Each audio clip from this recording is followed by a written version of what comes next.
சிறுவன் ஒருவன் விண்ணகமும் மண்ணகமும் சந்திக்கும் இடத்தை காண வேண்டும் என்று விரும்பினான். அவன் வீட்டிலிருந்து பார்த்தபோது அழகிய தொடுவானத்தை கண்டான். அந்த இடம் உண்மையிலேயே மிக அழகாக இருந்தது. எனவே அந்த தொடுவானத்தை பார்த்தவாறு அவன் நடக்கத் தொடங்கினான். நடந்து கொண்டே இருந்ததால் மிகுந்த களைப்படைந்தான். அங்கே ஒரு சிறிய வீடு இருந்தது. எனவே அந்த வீட்டை நோக்கி நடந்தான். அந்த வீட்டு வாயிலில் ஒரு பெண்மணி நின்று கொண்டிருந்தார். அவரிடத்திலே அவன் தன் விருப்பத்தை தெரிவித்தான். விண்ணும் மண்ணும் சந்திக்கும் இடத்தை காண்பதற்காக நான் வெகு தூரம் நடந்து வந்துள்ளேன் என்றான்.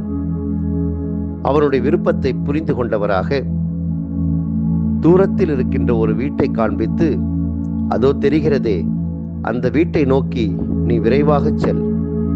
இதோ இருள் சூழத் தொடங்கிவிட்டது, அதற்குள்ளாக நீ அங்கே சென்று சேர வேண்டும் என்று சொன்னாள். அவனும் அந்த வீட்டை நோக்கி நடக்கத் தொடங்கினான். அந்த வீட்டு வாயிலே ஒரு பெண்மணி நின்று கொண்டிருந்தாள். அருகில் சென்ற பொழுதுதான் அவன் உணர்ந்தான் அது அவனுடைய வீடுதான் என்றும் அங்கே நின்று கொண்டிருந்தது அவனுடைய தாய் என்றும்.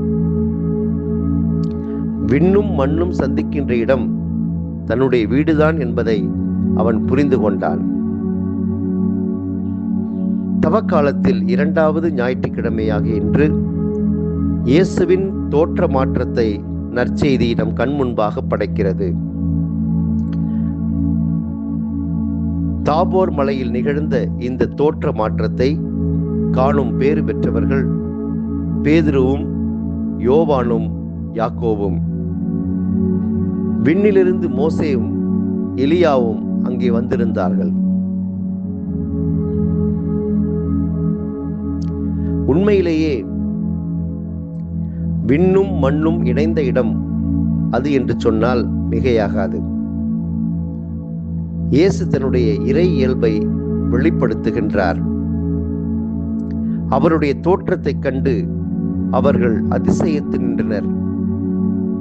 மோசேவையும் எலியாவையும் கண்டு வியந்தனர்.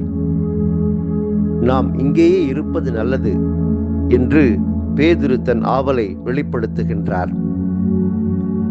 விண்ணும் மண்ணும் சந்திக்கின்ற இடமாகிய அந்த தாபோர் மலை அனுபவம் அவரை இவ்வாறு கூறச் செய்தது.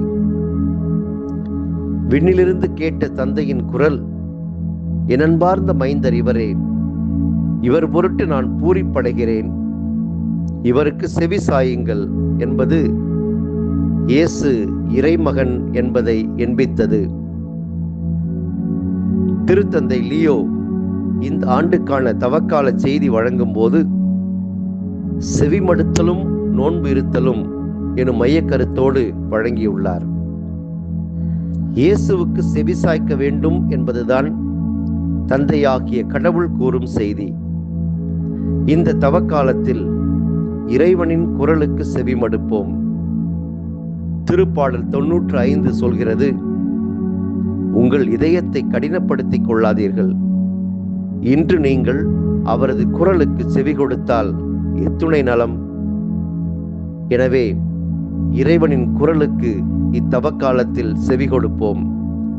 நம் காதுகளை இறைவன் பக்கம் திருப்பி அவரது வார்த்தைகளுக்கு செவி மடுப்போம். விண்ணும் மண்ணும் சந்திக்கின்ற இறை அனுபவத்தை நாம் பெறுவோம். இந்த இறை அனுபவம் இயேசுவின் பாடுகளோடு நாம் ஒன்றிணைய உதவி செய்யும்.